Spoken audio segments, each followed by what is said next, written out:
Friends, good morning. আমি প্রিয়াঙ্কা আর চলে এলাম আরও একটি নতুন দিনে। তো আজকে তোমাদের সঙ্গে শেয়ার করব ঢ্যাঁড়স দিয়ে চুলের ক্যারাটিন ট্রিটমেন্ট, মানে যা থেকে চুল সিল্কি আর স্ট্রেট হয়। আর তার রিভিউটা কিন্তু আমি অনেস্টলিভাবে দেবো। তো চলো, চুলটা আমি ভালো করে এখন চিরুনি করে নিয়েছি সকালবেলা। আর আজকে তোমাদের সঙ্গে আমি কিন্তু ছোট্ট করে একটা ব্লগ শেয়ার করলাম। আর যারা আমার ব্লগটি দেখছো তোমরা কিন্তু সকলে একটা করে লাইক করে দিও বন্ধুরা। আর জানো, ওই যে হোলি খেলা ছিল, আর তার জন্য চুলের অবস্থাটা পুরো শেষ হয়ে গেছে। তো আজকে দেখা যাক, আমি ওই ভাইরাল হেয়ার প্যাকটা আমি ইউজ করব। এই যে দেখো, আমি নিয়েছিলাম 7-8টা ঢ্যাঁড়স, মানে আমার চুল অনুযায়ী। আর দেখো, এখানে ভালো করে 1 কাপ জল দিয়ে আমি ভালো করে ফুটিয়ে নিয়েছি। নিয়ে গ্লাসের যে মানে পেছন সাইডটা দিয়ে ভালো করে আমি মিক্স করে নিয়েছিলাম। আর নিয়ে তারপরে ওইটা আমি গামছা দিয়ে ছেঁকে নিয়েছি ভালো করে টিপে টিপে। আর ওই কাঠটা আমি এখন এই যে বাটিতে রেখে দিয়েছি। আর এর সঙ্গে আমি দেবো এই যে, এটা হচ্ছে আমার ঘরে মারা নারকেল তেল। আর এখানে আমি মিক্স করেছিলাম আমলকি, মানে অনেক দিন আগে এই তেলটা আমি ইউজ করি। তো ওই আমলকি নারকেল তেলটা এখন এটার সঙ্গে আমি 2 চামচ দিয়ে দিলাম। আর দিয়ে আমি ভালো করে মিক্স করে নেব। আর নিয়ে চলো চুলেতে অ্যাপ্লাই করব, তোমাদের সামনেই চুলে অ্যাপ্লাই করব। আর এখন আমি চলে এসেছিলাম বাইরে, কারণ আমার ছেলের দিদা আসবে, মানে আমার মা আসবে। এই জন্য আমার ছেলে ঘর বাইর হচ্ছে যে কখন দিদা আসবে। তো দেখো, এখনও দুষ্টুমি করছে, দিদা কেন এখনও আসছে না। তো আমি দেখো ভালো করে চুলে তো চিরুনি করে নিয়েছিলাম যাতে জট না থাকে। আর এই যে এটা আমি এখন ভালো করে সুন্দর করে মানে হাতের দ্বারা আমি অ্যাপ্লাই করে নিচ্ছি।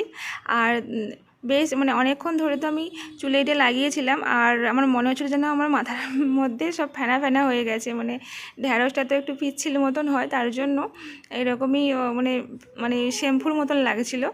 আর এটা কিন্তু আমি অনেক দিন আগে থেকেই দেখেছি যে সবাই এটা অ্যাপ্লাই করছে আর সবাই রিভিউ দিচ্ছে, বেশ সুন্দর আর বেশ কাজ করে। বেশ ভাইরাল একটা মানে হেয়ার প্যাক বা হেয়ার মাস্ক বলতে পারো। তো চলো, আমিও আজকে মানে ফার্স্ট টাইম ইউজ করলাম। আর দেখো, পুরো চুলটাতে কিন্তু আমার মানে মাখার পরে এইরকমই হয়ে গেছে, মনে হচ্ছে যেন আমি স্নান করে এসেছি, পুরো চুলটা ভিজে গেছে। আর আমি অনেকটাই করেছিলাম, তো পুরোটাই আমি কিন্তু মানে লাগিয়ে নিয়েছি চুলের মধ্যে। আর এখন আমি প্রায় 1 ঘন্টা এটা রাখবো। আর এই দেখো, তার মাঝখানে আমার মা এসেছিলো। আর তারপরে আবার যাচ্ছে দোকানে, জুতো রেখে দিয়ে চলে এসেছে মিষ্টি দোকানে মিষ্টি কিনতে গিয়ে। আর এদিকে দেখো, চলো এখন আমি রেখে দিই 1 ঘন্টা মতন রাখবো, রান্নাবান্না করব। তো চলো, তারপরে আমি বাইরে এসেছিলাম। আর ছেলে দেখো দিদার জন্য ওয়েট করছে বলে দিদা আবার কোথায় চলে গেল। আর এদিকে আমি মাছ ভাজা বসিয়ে রেখেছিলাম, তো মাছ ভাজাও হয়ে গেছে। আর তারপরে মা তো এসছে, এই জন্য আমি সকাল সকাল এই যে পালো ভিজিয়ে রেখেছিলাম। তো আমাদের গ্রাম বাংলায় কিন্তু এই পালো কিন্তু একেবারে ফেমাস। এই গরমে যদি কেউ পালো ভিজিয়ে জল খাও না, তোমার মানে পেট সবসময় ঠান্ডা থাকবে। তো আমি তো খুব পছন্দ করি এটা, আগে কিন্তু খেতাম না, তারপরে যেদিন থেকে আমি উপকার পেয়েছি তবে থেকে কিন্তু আমি পালোটা খেয়ে রাখি। আর তারপরে দেখো, মা এখনও আসেনি বলে আমি মানে এখানে সাইডেরই সব রেডি করে রেখে দিচ্ছি।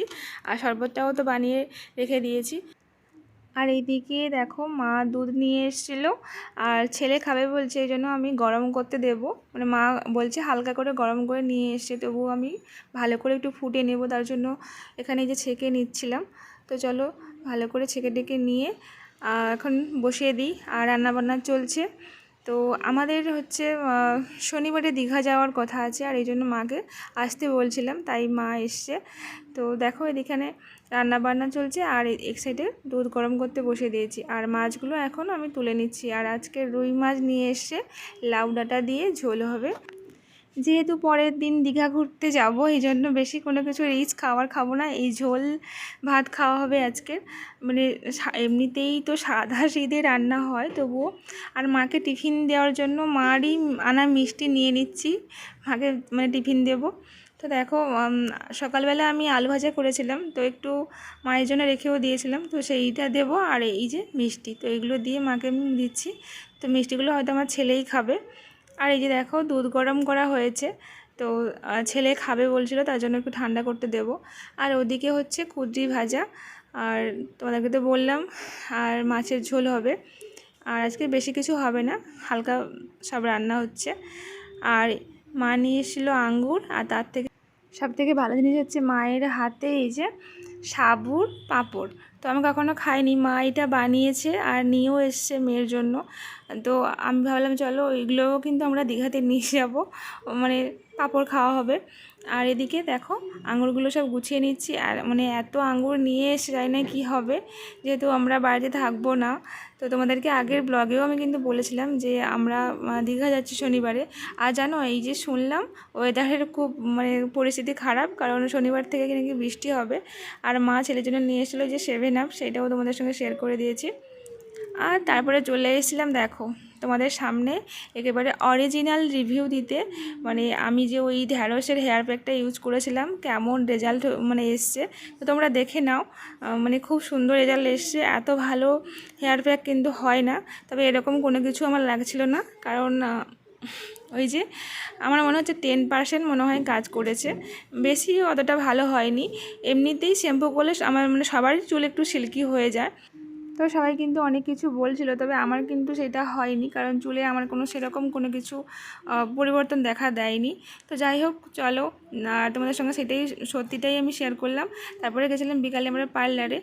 আর চলো আজকের ব্লগটা এখানেই রাখছি। সবাই খুব ভালো দেখো, দেখা হচ্ছে নেক্সট আরেকটি ব্লগে। টাটা।